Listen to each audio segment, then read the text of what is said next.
Ladies and gentlemen, please help me welcome to the stage the ADC's National Executive Director, Abid Ayoub.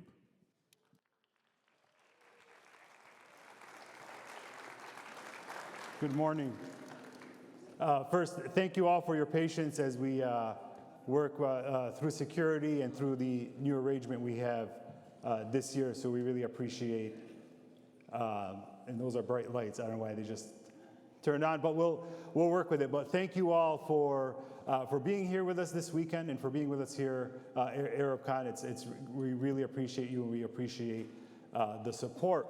It's with immense pride and humility that we stand with you here today in Dearborn, a city that reflects the strength, resilience, and brilliance of the Arab American community. Not only is Dearborn a beating heart of our community, it's also a reminder of the values that we hold dear: justice, dignity, inclusion, and integrity, universal values that all Americans can agree upon. This year's ArabCon carries a special weight. We meet at a very important moment, a moment that has profound consequences when our people are facing oppression abroad and facing rising discrimination here at home.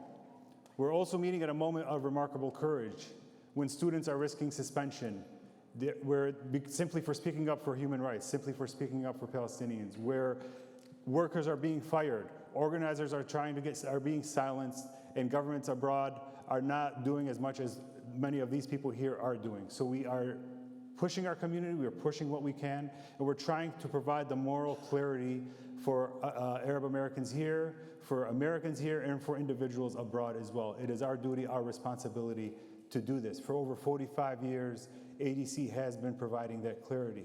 We've been a home for the community, and we've been here before. From facing smear attacks, political attacks, and institutional neglect, we have been here before, and we fought back every single time. We carry forward the wisdom of our elders and the grit of our youth. And each time we are faced with a challenge, we turn that pain into power. And again, ArabCon this year, it's not just a conference, it is a call to action. And it's an important call to action. And over the next 4 days, you're going to hear from lawyers, educators, artists, students, organizers, and officials.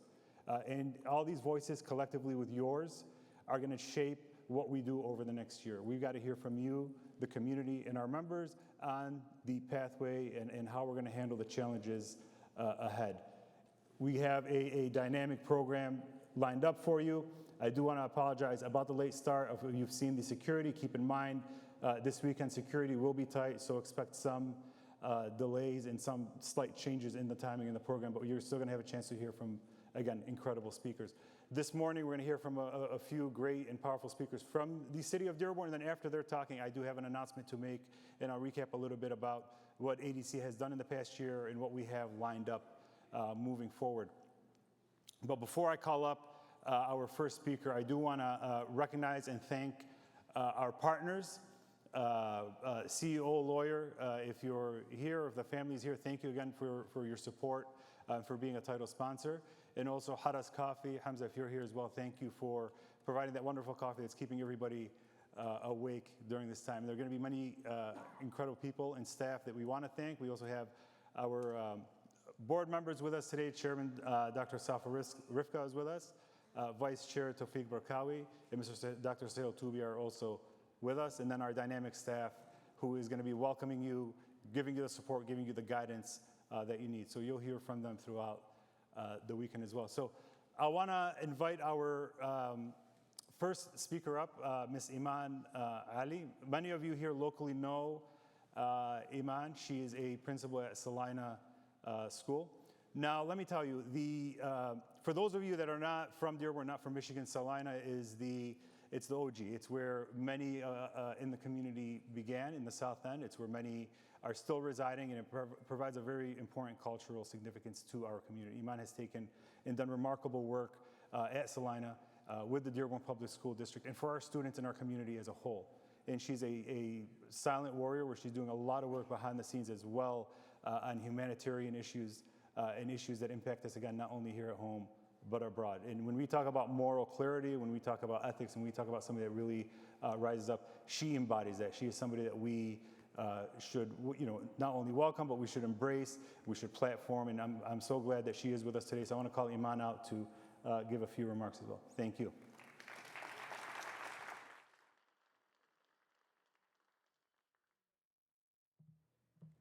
Assalamu alaikum. Peace and blessings be upon all of you. I'm not just a proud daughter of Yemeni American immigrants, not just an educator, a humanitarian, of a nonprofit, an executive director, or a public school principal, but someone deeply rooted in the heart and soul of the city. I come from the south end of Dearborn, Michigan, a proud, humble, working class community that continues to shape everything I am. It's an immigrant community where families carry the weight of sacrifice with grace, where culture is celebrated and not hidden, where you learn early on about resilience, unity, purpose, and dignity. I attended a school called Salina, a school like no other and truly one of a kind. It wasn't just where I learned to be proud, strong, and a catalyst for justice. It's where I learned what it means to belong. Years later, I walked back through these same doors, not as a student, but as a teacher. And today, I serve as a proud principal of Salina, leading the very school that raised me. In every role I've held as a student, a teacher, and now a principal, I carry the same message. Be ambassadors of peace, be agents of change. And above all, never be afraid. Never be afraid to stand up to injustice. Never be afraid to speak the truth, even when it's difficult. And never be afraid to do what's right, even when no one is looking. Whether our young people are pushing for equity in our own schools or communities, or raising their voices for justice abroad, especially for our brothers and sisters in Palestine, their voices carry power. Their courage creates ripples. What's happening in Palestine is not just a distant tragedy or a genocide. It's a daily reminder of the human cost of silence. Let that sink in. It reminds us daily of the human cost of silence. And it's a call for each of us. It's a call for all of us, especially those with platforms, privilege, and influence, to speak up for those whose voices have been silenced and are being silenced. Because justice doesn't begin in a courtroom, conference, or a podium. More importantly,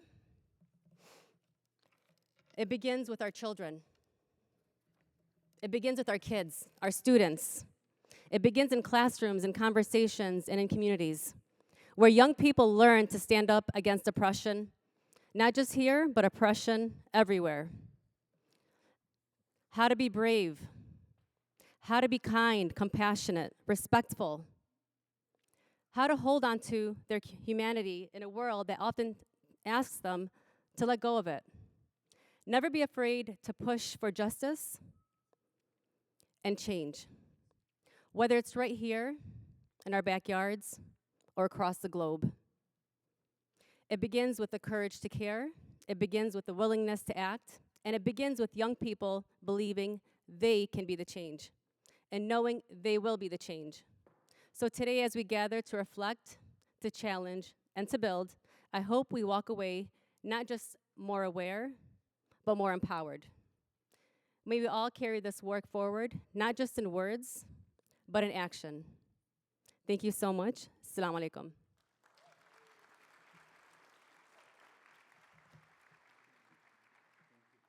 Thank you, Iman. I want to call up our next speaker. Many of you here know him just by his nickname, Moby. Hamad Beydoun is a rising star and somebody really, again, committed and dedicated to community at a local level in the city of Dearborn Heights. He's currently the city council president. He got 71% of the vote, and he is a mayoral candidate, but he's a lot more than that. He's somebody that really, really fights for his constituents, fights for the city, and fights on issues, that impact you every day. Again, infrastructure, business, and other matters that we look over or we take for granted or we may not think much about. But again, 99% of the elections you vote on are local elections. And when you have guys like Moby in office and others that we're going to have with us this weekend, you're going to be in good hands. So I do want to call Moa here to give a few remarks as well. Thank you.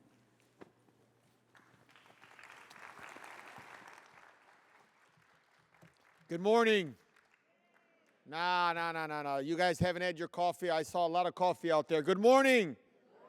There you go, a lot better. Let's give a round of applause to ADC, Habib Ayoub. What a phenomenal organization that they put forward here.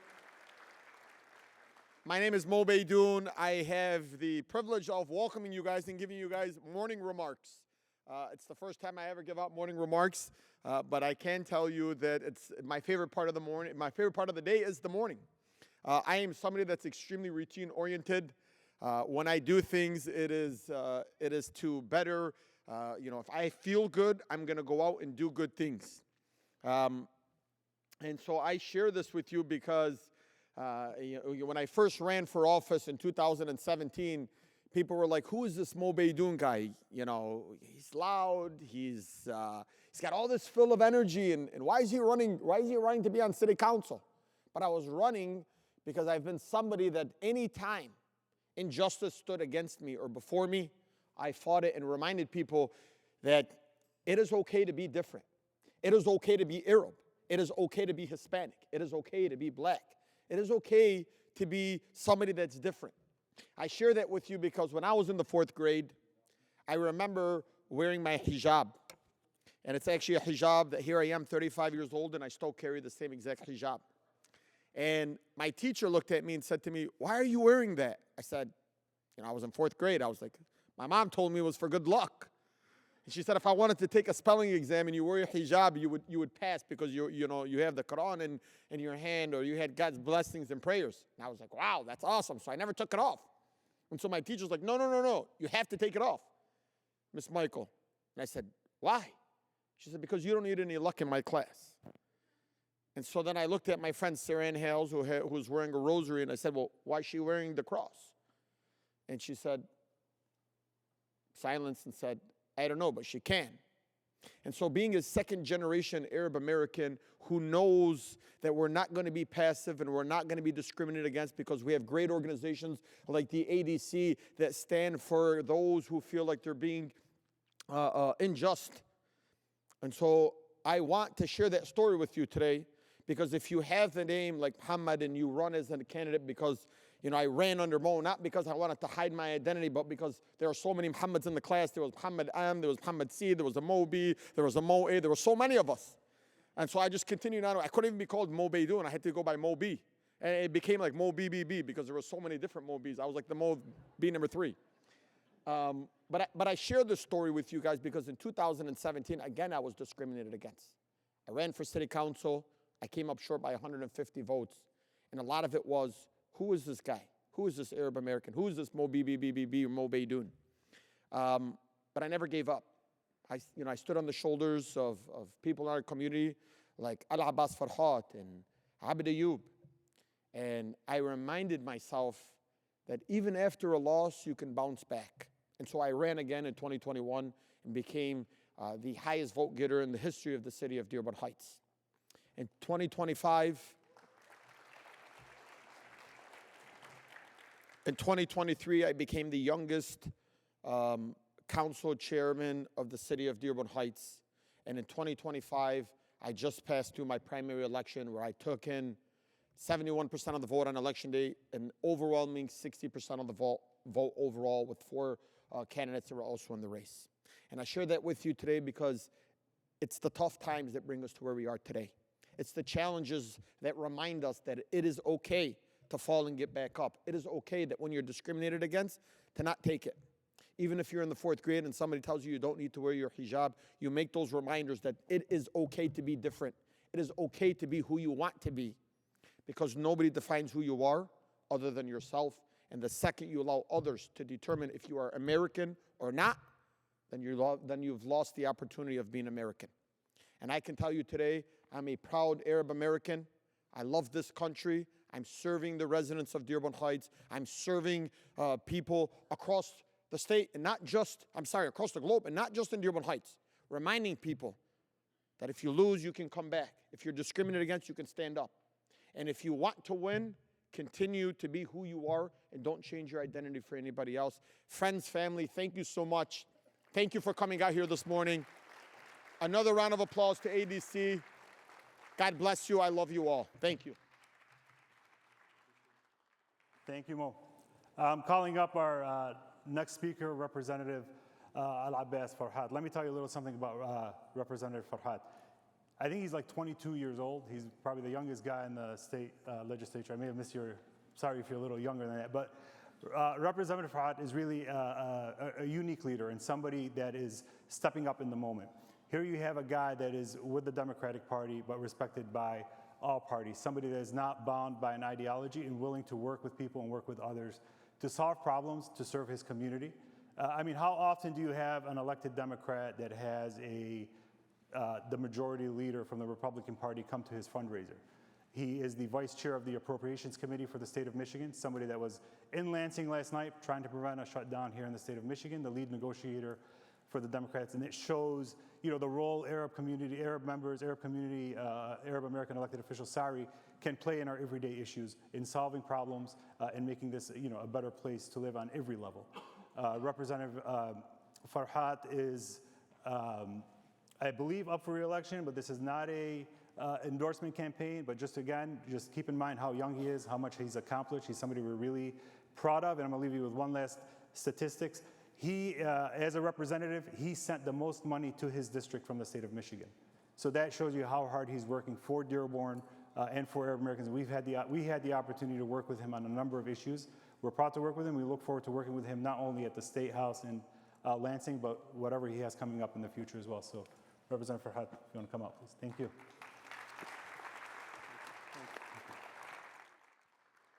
All right. Good morning, everyone. Good morning. Are we fired up to be here at the ADC conference? Are we fired up? Are we fired up, folks? Come on, let's hear it. We got to hear it.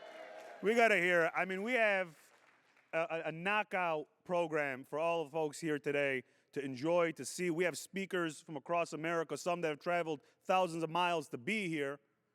And I can't help but think one organization, and that is ADC, who has, let's give them a round. You know, ADC, when I first got exposed to the work that they do, was in my first term. It was during the most horrific scenes we were seeing come out of Gaza and Palestine. And I would go on Twitter, I would see Abed Ayoub at the forefront, tweet after tweet, press conference after press conference, and I saw in him and in this organization a leadership style that was unafraid, hear clearly, unafraid to speak up on the injustices happening in Palestine. That's who ADC is. I saw a board led by Dr. Safa that was unafraid to back an executive director and the organization that was filing lawsuits and going to the White House and protesting and demanding that our tax dollars do not go to funding the genocide happening in Palestine. That is what I saw with ADC. And I'll tell you folks, you know, the theme is we've been here before, and you might think, well, this kid's, I'm actually 25, Abed, by the way. You might think, you know, how many times has this kid been here before? But for those of you that know, they know that the Arab American story is unique in some ways. As Arab Americans, we've had to learn just how far that First Amendment goes when it comes to taking criticisms towards our community. When it comes to being questioned about how American we really are, how much we love this country, and how much we're willing to stand up for its values. Now, I like to believe that as an Arab American, first-generation American, I'm proud of it, that it is our job to make sure America stays true to the values that the Founding Fathers set forth. The values that we can have free discourse and arguments, and that we can push our government to stand up for the values that we know the people want. When 70% of Americans say we want a ceasefire in Gaza, but only 5% of Congress signs up for it, ADC is there, and the people are there to hold them accountable to it. We all are doing that. And so, look, folks, the fight hasn't been easy. It hasn't been easy. There's many nights where we go on our phones and we see more horrific scenes. We see devastation, mothers holding their children where they're just bone and flesh. We see the children starving in Gaza right now as we're here today. And we see the issues that Arab Americans are under attack. My city of Dearborn has been ran through the mud. But here in Dearborn, we do one thing a little unique, one thing that the far-right media and other media outlets don't take into account. is that we take the time to build understanding among our neighbors. We knock doors, we talk to each other, and that is exactly what ADC has done. That is what this conference is doing, bringing people together from diverse backgrounds, from backgrounds in all walks of life.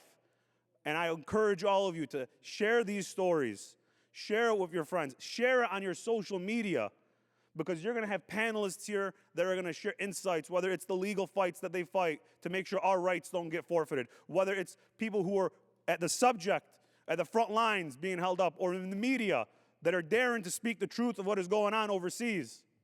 And all of you, every single one of you that is here today deserves a commendation. Thank you for being here. Thank you for supporting ADC. Thank you for speaking up about what is happening. And thank you all for not being afraid, to stand up for your rights and exercising your ability as Americans here today. So thank you all. And as ADC loves to say, this organization is truly Arab but fully American. Thank you.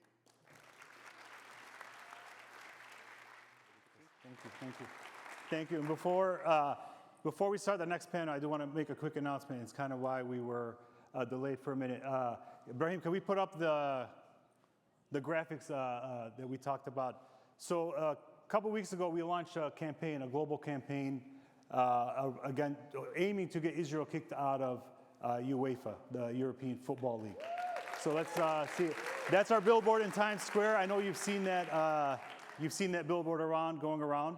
This is a campaign we launched. We worked with our organizers here in the U.S. And in Europe. And we have to organize in Europe because in the U.S. we really don't know much about soccer. So we're not going to get people to protest a soccer match because we don't got soccer matches happening. But in all seriousness, this is an important campaign, a campaign that picked up quick momentum. And if you look carefully at that billboard, you'll see something. You'll notice something.